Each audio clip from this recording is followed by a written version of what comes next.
Welcome to the Meet the Coach series, a Cometa professional coaching program presented to you by Cometa Samtima Methodologists Pty Limited. Somehow last night while I was sleeping, something came to my mind that perhaps it's very important to share with you, the public, the meaning of coaching in our professional lives, but also in our personal lives. This series of Meet the Coach is designed to study, debate, and create awareness around why coaching is so important as a way of addressing our developmental needs or a continuous professional development program. It's perhaps important to talk about what coaching is and what coaching is not. There's a lot of confusion around that, and the word coaching is so generically used and is commonly known in sports circles. But coaching is one of the fastest growing professions in the world. It's actually the youngest profession. It originates from therapy, but it's not therapy. And it's not mentoring either. It is not training, and it's not consulting, or it is not giving advice. Coaching is about being a partner to your client and being equal in the client's journey, professionally or personally.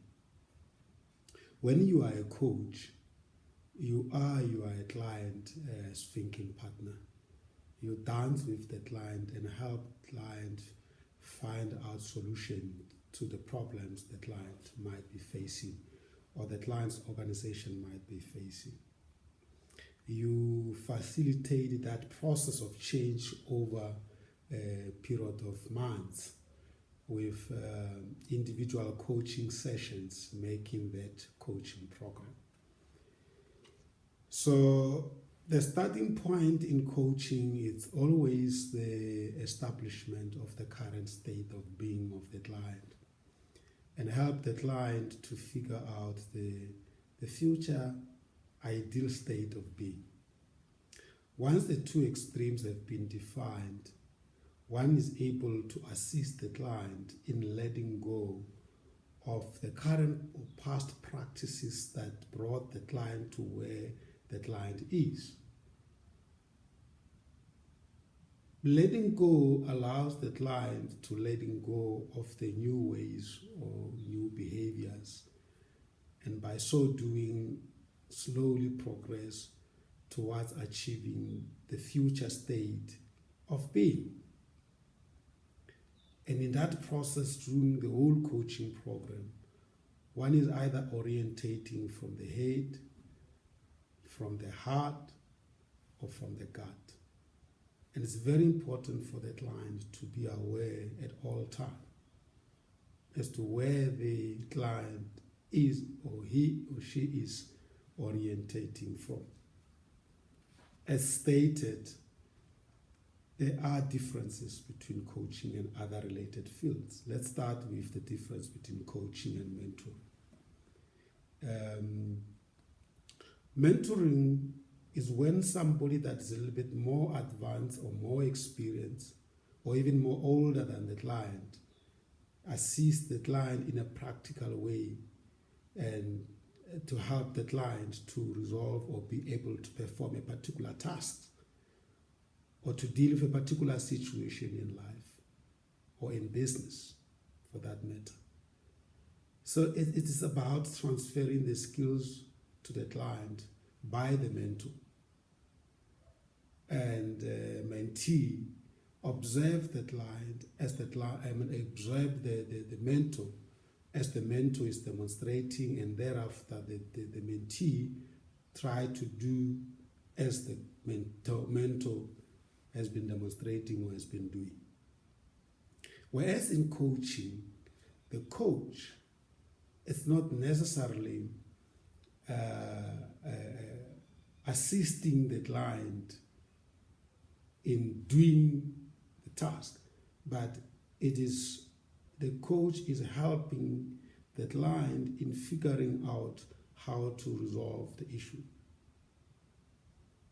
So in a coaching situation, we are not talking about telling, but we are talking about facilitating the process of finding the solution for the client.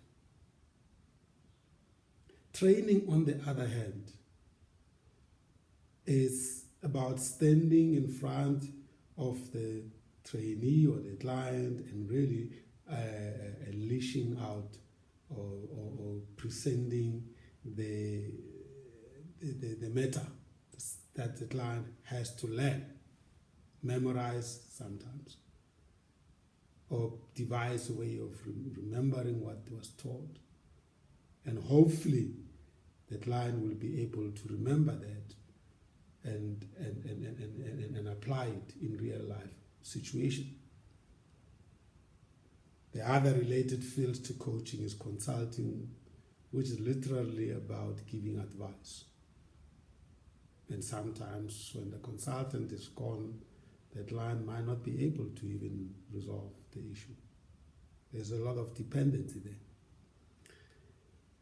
Therapy, on the other hand, it's when something is broken and needs fixing. Something has happened in the past. The person is overwhelmed, is thrown out of normality, and the person needs to be restored to the normal situation. And the person will need therapy to be able to be back to normality.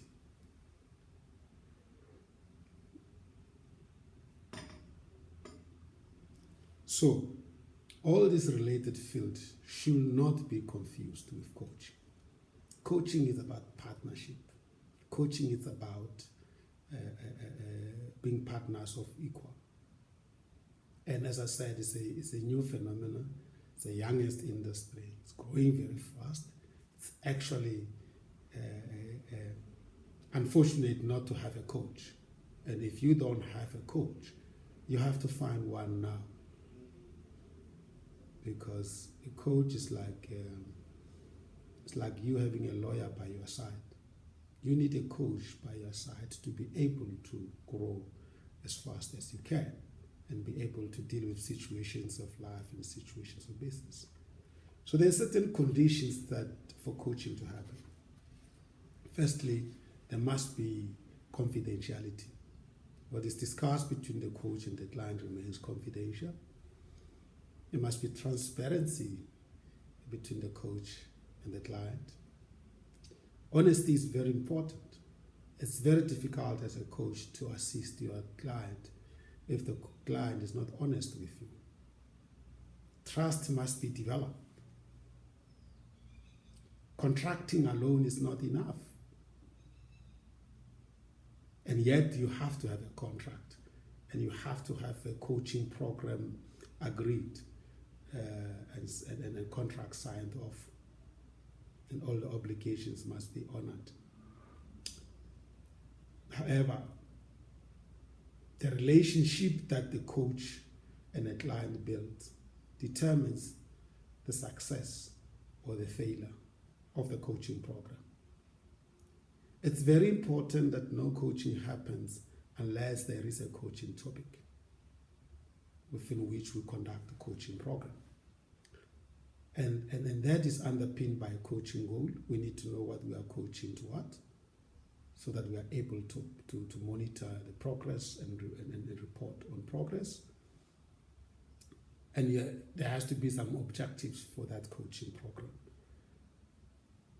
So therefore, coaching is a very structured intervention, and every coaching session must be followed by a coaching report from the coach to the client.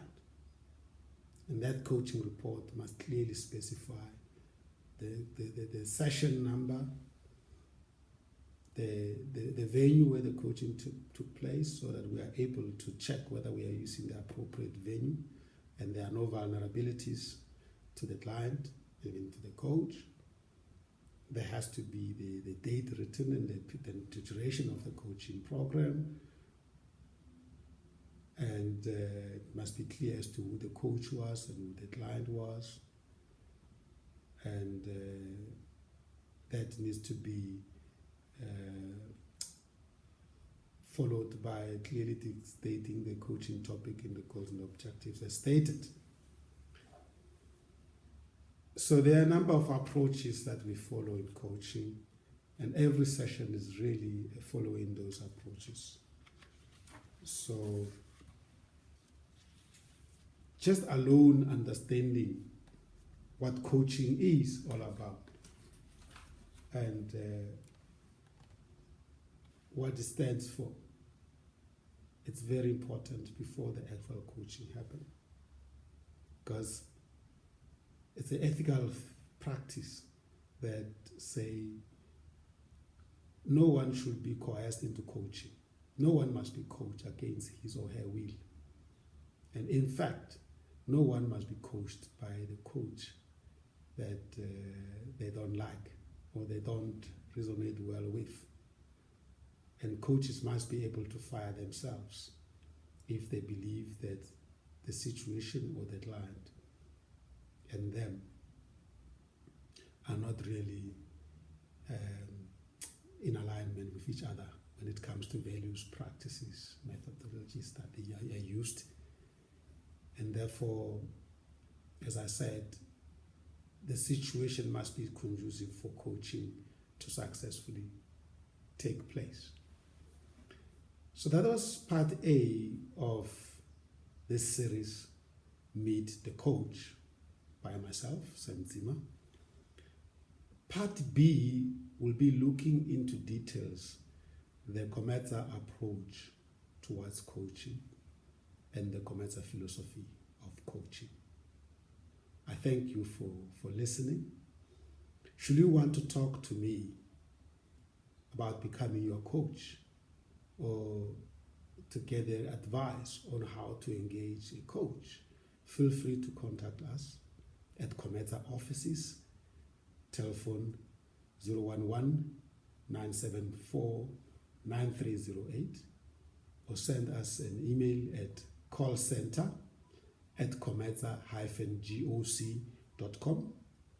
I repeat, CALLCENTER@COMETSA-GOC.com, or visit our website www.cometsa-goc.com, and we will be able to engage with you and hopefully become your coach. Goodbye.